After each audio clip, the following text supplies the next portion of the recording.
Gerald was a tall giraffe whose neck was long and slim, but his knees were awfully crooked and his legs were rather thin. He was very good at standing still and munching shoots off trees, but when he tried to run around, he buckled at the knees. Now every year in Africa they hold the jungle dance, where every single animal turns up to skip and prance. And this year when the day arrived, poor Gerald felt so sad, because when it came to dancing, he was really very bad. The warthogs started waltzing, and the rhinos rock and rolled. The lions danced a tango that was elegant and bold. The chimps all did a cha-cha with a very Latin feel, and 8 baboons then teamed up for a splendid Scottish reel. Gerald swallowed bravely as he walked toward the floor, but the lions saw him coming and they soon began to roar. "Hey, look at clumsy Gerald," the animals all sneered. "Giraffes can't dance, you silly fool."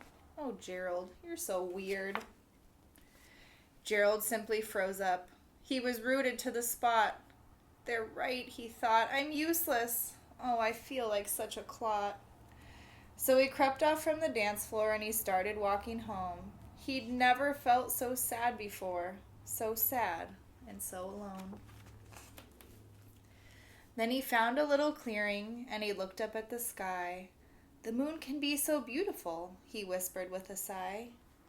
"Excuse me," coughed a cricket who'd seen Gerald earlier on, "but sometimes when you're different, you just need a different song.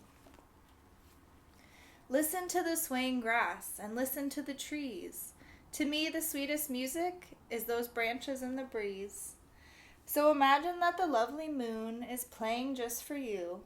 Everything makes music if you really want it to." With that, the cricket smiled and picked up his violin. Then Gerald felt his body do the most amazing thing. His hooves had started shuffling, making circles on the ground.